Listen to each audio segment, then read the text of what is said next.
case if you're wondering what is this cloth, this is what my wife calls the Moby carrier. It's a baby carrier for you to put your babies in. All right, pretty much like how sometimes you see those Indonesian or Malay aunties do with their babies, right? They just put them in a sarong and wrap around their bodies. Yeah, so this is one of those.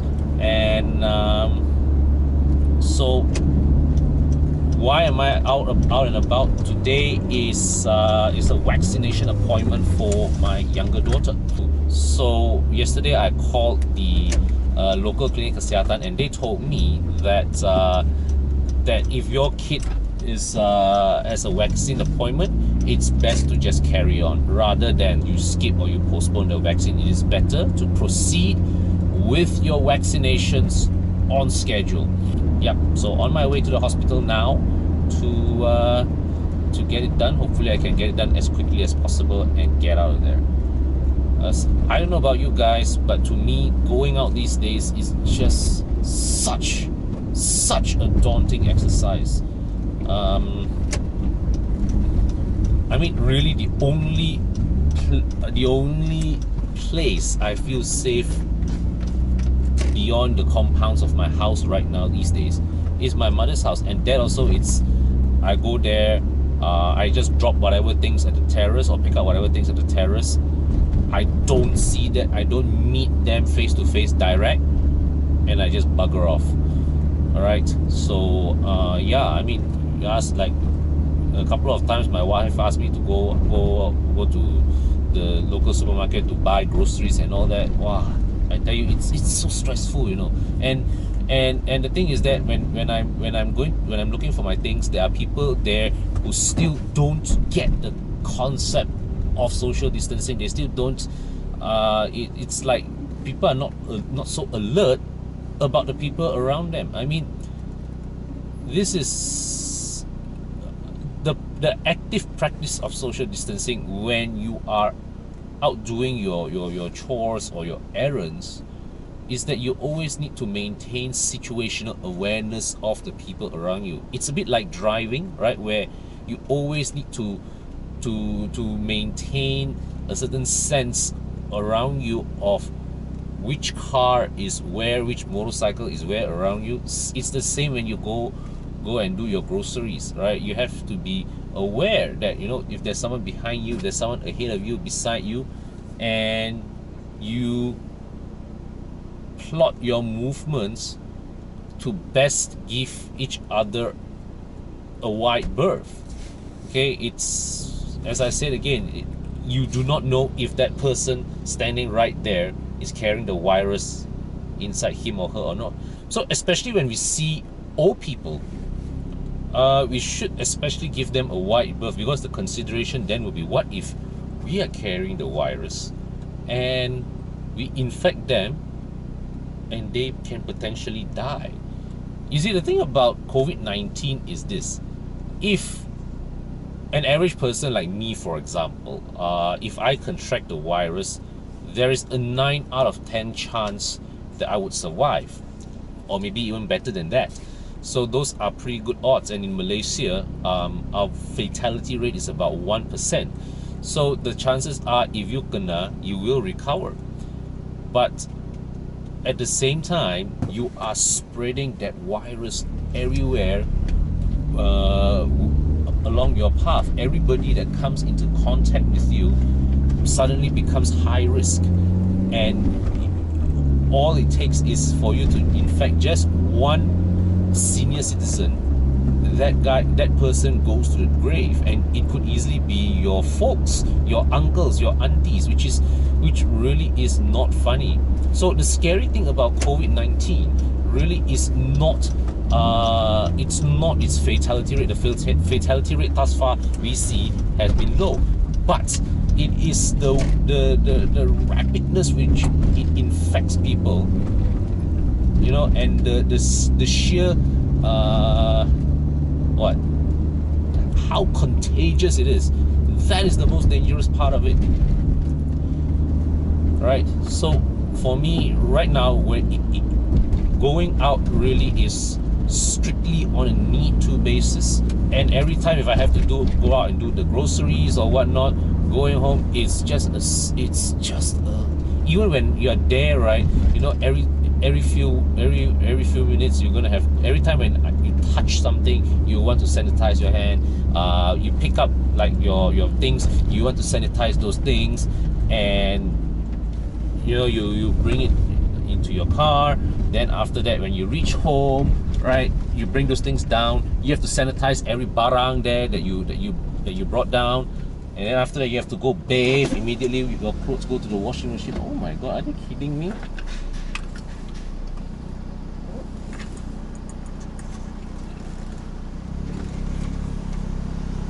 A lot of things. I mean, like yesterday, while we were preparing for this trip, all right, this hospital trip, my wife and I were planning in our heads, how are we going to do this?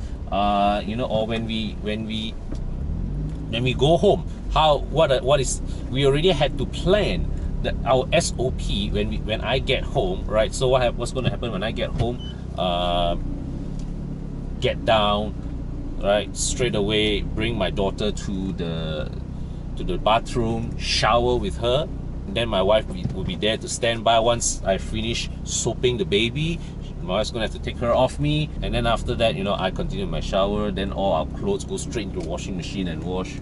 It's so mafan, and it amazes me why so many people, right? I mean, we don't talk about the frontliners and those working in essential services lah. Those, they have to do their job. Salute to them, but it amazes me that of the sheer number of people that are just feeling that itch to go out for no good reason. Wow, I cannot, man. I absolutely cannot. Okay, so in the hospital, catch you guys again later. Alright, so let's finish the appointment, and now it's time to go home. So many things gonna, like, it's like, you know, later when you go home, the disinfection procedure is, it's like now I have to mentally rehearse it in my mind, you know. So when I reach home, park the car, yeah, it's go take my daughter down, go straight down, okay, go to the bathroom, bathe, shower myself, myself and the baby in the shower, bathe, soap her, then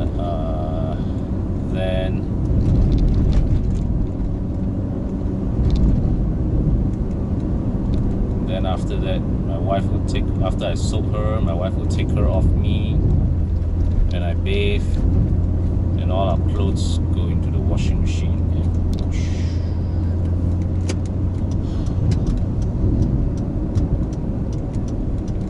But anyways, the happy news is yesterday I checked with my wife. We are now amply stocked with groceries, so we don't need to be heading out of the house again for a good few days after this.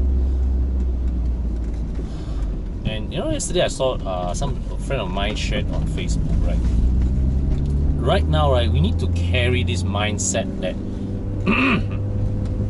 that we both have the virus and at the same time we don't. So you see, you need to, on one hand, you need to assume that you have the virus and that you will take the necessary precautions so that you don't infect the next person. Yet at the same time, you also need to assume that you don't have the virus so that you will take the precautions and not contract it from someone else. So at the hospital entrance, they have now opened only one entrance. So at the hospital entrance, they screen everybody.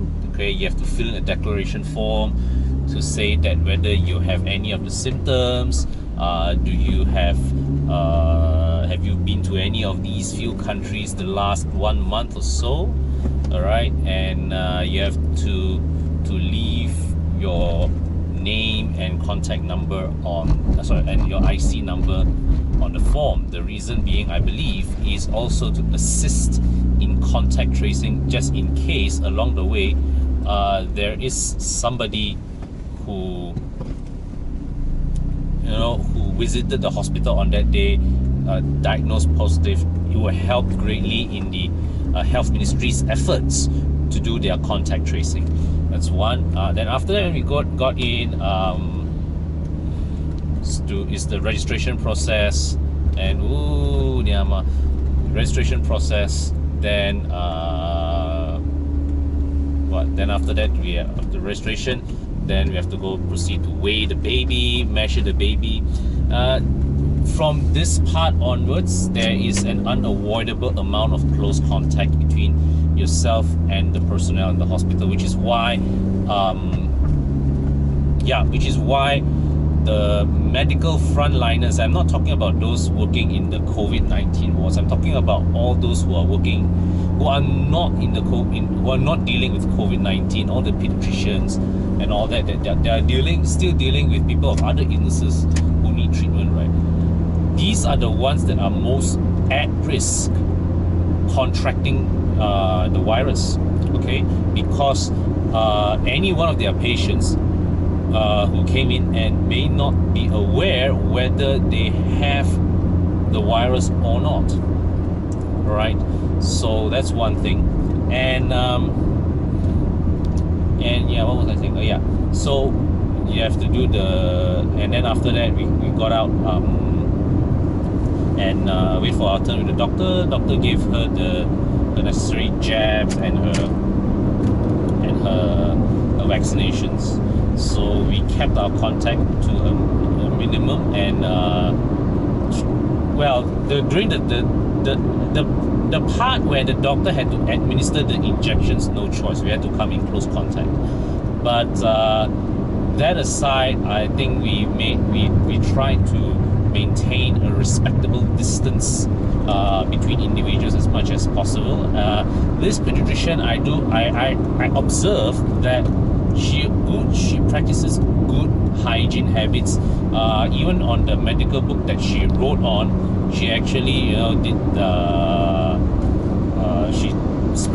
she put some disinfectants and all that. So that's a nice touch. She regularly was sanitizing her hands.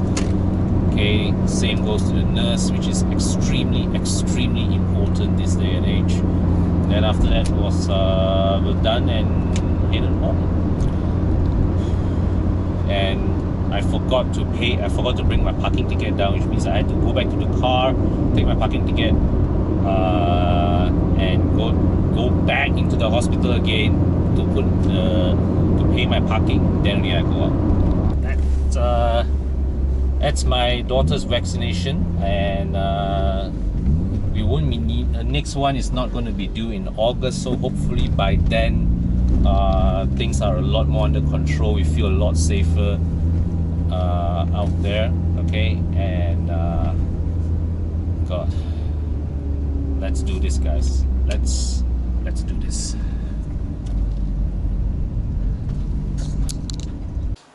Okay, guys, so just finished my shower, and just to show you, there are, as my usual practice is, after if I go out to run any errands, I'll leave my car parked outside under the sun for a whole afternoon before bringing it back into the porch. Okay, that's one. And of course, I have to go in after I come back, go shower. Before I go into the shower, I put all my things in here, my car key, phone, wallet in here. This is a UE based sanitizer. We bought this 2 years ago to sanitize milk bottles for my elder daughter, which she has long since outgrown milk bottles. But we kept this because we were building a family and all that, so we kept this here. My younger one doesn't really drink from the bottle, so this is not really needed for any of her things, and end up now this thing is here for us to disinfect all our small items after we go out. Okay, and lastly, of course, all our clothes immediately go into the washing machine. And it's what? It's 2 p.m. on Friday, 17 April as I record this. So what happened is that last night there was the waterworks department detected pollution in one of the rivers. Fuck, man, how many rounds of pollutions do they have to go? So the latest update from them is that they have cleaned up the pollution, thank God. So just want to record my sincerest appreciation to the people behind Selangor. You guys have always been very prompt, very in your cleaning up work. Okay, but really, who are these people that keep polluting our rivers? Every 2-3 weeks, one round of pencemaran bau. It's ridiculous, man. We are facing a crisis of global proportions, and people are dumping toxic waste into our rivers. Come on, absolutely ridiculous. Absolutely ridiculous. These people should be caught. End of story.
Oh yes, finally.